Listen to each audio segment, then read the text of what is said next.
Hey everybody, welcome back to Nerd News Today. I'm Matthew, and today we're taking a look at another new bust from Diamond Select. When I say this is one of my favorite characters in Marvel Comics, I truly mean it because I've been reading Daredevil for as long as I can remember picking up comics. But to be quite honest, I've been fairly disappointed with a lot of the different offerings companies have had over the years of Daredevil. There have been some really excellent Marvel Legends and other figures from Toy Biz and a few other places that have been affordable also.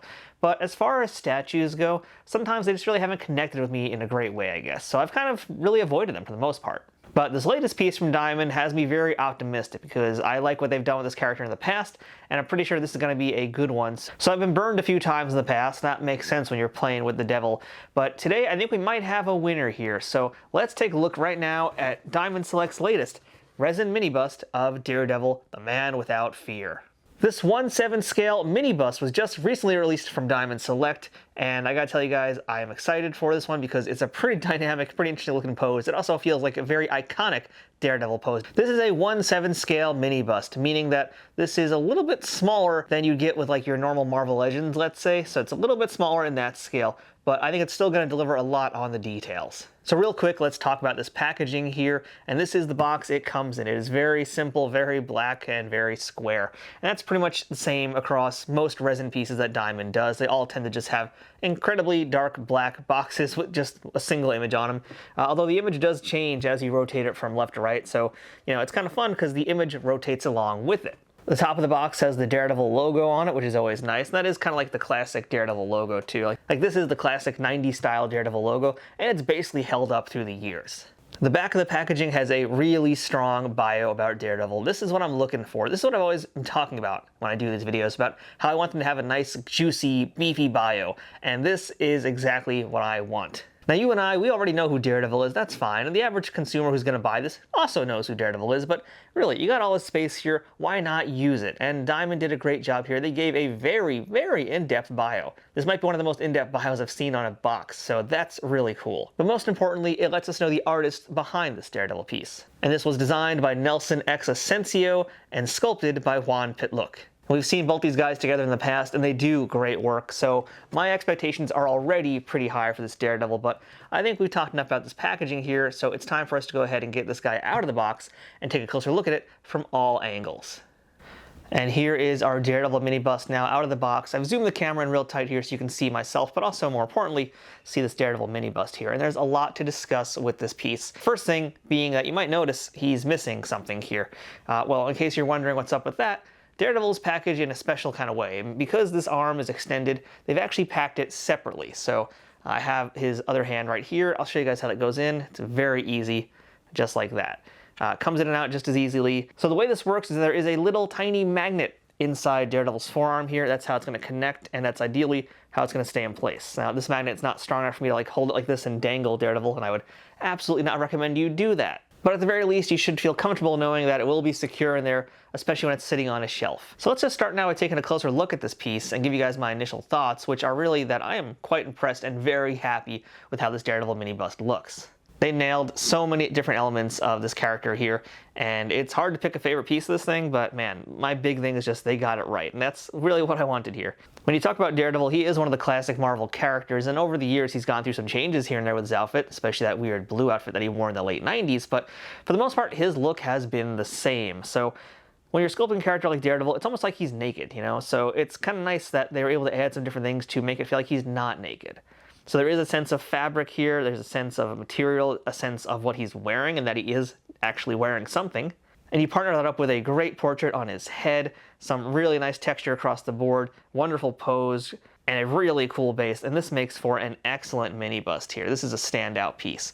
There's still a few little things I'm going to nitpick about, but hey, that's what I do here. So let's start this off first by talking about the face on this Daredevil. How does the face look? And I do like this face a lot, actually. I like it.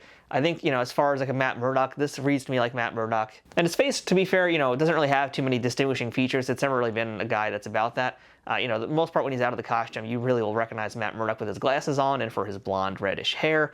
But as far as like the face goes, it's nothing like that's super memorable. It's really all about old Hornhead here and the costume itself. That's what's recognizable. But I think as far as the face goes, this is good. I mean, it doesn't really look like Matt Damon either, which is always a plus. It has that sort of chiseled look that his face typically does have, because Matt Murdock does tend to be more of a gaunt looking looking character. It doesn't look like Ben Affleck, although I feel like there might be a little bit of an Affleck influence in here as I look closer at like the way the cheeks and the lips are. But again, this is not meant to be an impersonation of Ben Affleck, and I'm very happy about that. And this is a face too that is for the most part fairly blank here, but that is kind of the expression you get with Daredevil quite often. He's not really necessarily the most expressive character unless he's brawling with somebody, because otherwise his face will just be very flat, and that's what they're doing here. Normally that is an issue I will have with things like toys and with statues, and how a lot of times their faces are fairly expressionless. Case in point, the majority of Marvel Legends, the majority of WWE Elite figures, so many toys tend to have a very blank expression because it lets you project what you want them to have on their faces. But in the case of Daredevil, it actually works here. And it really isn't completely blank, because then you have the eyes and you can see more of the expression there. And I don't know if this is meant to be like a Batman style mask where you've got eyebrows kind of sculpted into the helm, but the way it looks here, I think that is probably meant to be his actual face. And so you can see he is concentrating, he is in a fight most likely with the way his face is, and we'll get to why I believe that is true also as we get down to the pose. But the eyes are really nice. Granted, they're, beady little red dots, so he is kind of wearing some sort of eye covers here, which is nice. But the big standout and what matters most are the horns. Daredevil's signature horns are very nice, and I should also add they are quite sharp, so if you ever get into a fight, that's the part you're going to want to stab somebody in the face with. They're the correct height, they're the correct shape, they're really wonderful, and that's kind of what helps this Daredevil look not just like, another normal average character. And getting those horns is pretty much one of the biggest things you got to get right when you do a Daredevil piece, so I would say that they definitely got it right here.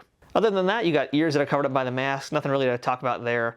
So for the most part, the face is fine. The face is what I'm looking for. And shout out to the painters in this piece too for adding a little 5 o'clock shadow on our Daredevil here, because I feel like as a lawyer especially, Matt Murdock will always have this 5 o'clock shadow. It's just a perpetual thing of his existence. And we know that's true because you look at him in the comics, and I feel like every other issue, the dude just doesn't shave. And that's just because he's working so hard and doing all the different Daredevil things. So, I'm glad they included the 5 o'clock shadow here and didn't just keep it one flat flesh tone, because really this does add a lot of dimension, not just to the sculpture itself, but to the story of the character of the piece. Now the pose is where things really start to pick up here. I like this pose a lot. This is a classic Daredevil fighting pose. You can see him doing a left hook, essentially, is what it feels like, but he's also blocking a ninja star here with one of his billy clubs. And that ninja star is so cool. It is just sticking right on the tip of that club. I love how this looks. I was worried about it being very fragile, and guess what? Yes, it is very fragile. So be very, very careful with this. That's why it is packaged separately, and it is wrapped up quite a bit when you get it in that box. But once you attach it, it looks wonderful. It adds so much to this piece here, and it tells you a lot about the fighting style of Daredevil, because again, there is the boxing influence from his father. There's the ninja influence that he's picked up over the years in the Frank Miller run. And all of that really comes together nicely in this pose. Now, since this is a mini bust, we don't get to see the rest of his body. It is only the upper half of our Daredevil here, but it really works. It really looks good. The anatomy also is very on point. Daredevil's never really been like one of those giant bulky characters either. He's meant to be a lean martial artist. And so they absolutely got that correct here. You've got some great musculature in his arms, especially the way he's punching actually with that left arm. That looks like someone's actually punching. You can see the tensing of the muscles in there that show that it's in action, the flexing of it. Whereas on his right arm, which is his defending hand, you can see again the way it's posed, like this feels very much like it's a real, natural, but again, real kind of fighting pose. The Daredevil logo is smack dab in the middle of his chest, and that looks wonderful as well. You might notice it's kind of brighter compared to the rest of him, and that's because, yes, it actually is a different shade of red. But it is sculpted on there. It's not just flat paint. It is, in fact, a sculpted double D on his chest. Now, when I talked about the outfit as well, you can see more of that once we start talking about the body. And by the way, check out that six-pack on Matt Murdock here, because, wow, I mean, between the six-pack and the lateral muscles, this dude, he works out hard. But yeah, you guys can see that going across the abs and also around the lats and to the back, we've got this nice little line here, and that is typical of Daredevil's costume these days. Back in the old days, it was just like one piece, but now, and especially since the Daredevil movie came out in 2003 or whatever that was, they have added more lines to his body to kind of help break up the space a little bit more. And it works really naturally in a statue too. I mean, it looks really nice. It helps direct the eye and move it around better. It works really well the way they did it here, so I'm glad that they included those lines. As little as it is, it's actually really critical to helping this piece look even better. I also enjoy Daredevil's giant belt buckle, by the way, which that is enormous. It's like he's ready to go to the Calgary Stampede or something. But I do appreciate that they gave him the belt, and that's really nice too. And as far as painting goes in this piece, it is for the most part just red. It's red and gray. That's kind of the two tones we're going for here. Gray including the base and the ninja star and the tips of the billy clubs. But for the most part, this is really a two-tone piece. The reds are these very, very hot, warm colors, and the gray that you're going to see around it helps to cool the piece down a little bit. There's also some nice weathering. There's some toning in the red too, so it's not just a flat shade. You've got some darks, you got some lights going on in there, and that adds a ton of dimension to the piece. When you combine that with the pose especially, you get a lot of great reflection of light and also some great dark spots where light can recede to really make this guy stand out. Now, one of my favorite parts on the statue is in fact this base here. This is like one of the coolest bases ever. Now, I've talked about when I reviewed a lot of the PVC pieces that Diamond does of various characters like G.I. Joes and all their other Marvel guys. I love those bases. Like, I wish they sold them separately just to have for action figures. This is not one of those cases. Like, I really don't want this for a toy because it's so tiny. But as far as the detail in it and the sculpting, this thing is so cool. Like, this is the perfect Daredevil look. This is a chunk of Manhattan. Like, this is absolutely meant to resemble Hell's Kitchen, and they've got it. I mean, you've got a church over here, you've got some New York style buildings. It's very New York, it feels that way. But of course, this is Daredevil and it's a Marvel comic, so there's all sorts of explosions happening around here. And the explosions are done with some really nice transparent plastics here. And they're also two-toned as well. They got some nice detail on them. They're big plumes of smoke coming out of these buildings. But there is one weird thing about this, and that's like, what's up with these explosions? These are some enormous explosions, and I don't quite know how they fit into the story of the piece here. Now, don't get me wrong, I like the explosions. I just don't entirely understand them, and especially this one over here. This little ninja star has been bugging me since I saw the box, and I'm glad we get to finally talk about it right now.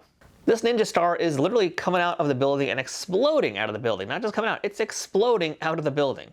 I don't understand this. Is it a rocket-powered ninja star? Did it come inside the building because we got this plume of smoke in the back, so maybe it started in the building and it's just kind of now exploding out and through it? I don't understand it. It's cool, don't get me wrong, it is really cool. I just don't really get the story behind it. So I wouldn't mind it not being there either, but it does actually add some nice color. It does help the piece pop out a little bit more here. It just confuses me. But again, it is a really nice base. I like this base a lot. And just to tie this all together now, on the bottom of the statue, you will also see that there is a number because this piece is a limited edition statue. All of them are individually numbered, so mine's on the bottom of the base. And likewise, when you open the packaging, you will have a certificate of authenticity there to greet you. So here's what that looks like, and as well as what my number was. And keep in mind, I didn't say this earlier, but this is a piece limited to only 3,000 statues. So definitely get it while you can. And yeah, that pretty much wraps us up here because I'm telling you guys, definitely get this. If you like Daredevil, if you like Marvel Comics characters, this is a great piece to add to your collection. And what I like about it, again, is really everything I've talked about here. The pose, the paint, the base is really nice, the face is cool. I love the action in this here as well. But what's also really nice about it is that it is on the smaller side. And, you know, it's cool to have some smaller busts sometimes. It's cool to have those mini busts because they take up a lot less space on your displays. It also adds a lot more versatility to your display because now this guy being smaller, you can put him on a desk. You can put him on a shelf with some other action figures and things, and it's going to not take up nearly as much space as a larger statue would. But of course, well beyond the space issue, like I said, there's already a ton of other great things about this piece that I love. I also, I didn't talk about that yet either, but the texture on this piece is really cool. And you guys can see it, how the wrists are all wrapped with actual wrap. It looks pretty cool. It has some nice texture in the hands. The belt as well has some texture. The building is full of texture. The buildings are full of texture, of course, but as far as the tactile sensation goes, as I mentioned, for the most part, Daredevil's very smooth. He's not really a character that wears, anything too special or fancy or armored, except for that weird blue phase. But beyond that, his outfit is really just him. So it's nice that they were able to add things like more of the muscles to make this have some tactile sensation, the hand wraps, which the same kind of linear feeling is also mirrored in his belt area. And again, the base is just a lot of fun to hold and touch. So there's a lot of great elements here, and all of those add up to be one excellent Daredevil statue. Now, if you want to pick up this Daredevil resin mini bust for yourselves, I'm going to have some links below, so please check them out and consider using them. If you click on any of those links down there below, it helps support this YouTube channel at no extra cost to you. So that's our look at the Daredevil resin mini bust from Diamond Select. I love it. I think you're going to love it too. So I'm going to go ahead now and add this to my shelf. So until next time, again, I'm Matthew. This has been Nerd News Today. Thanks for watching, and we'll see you guys next time.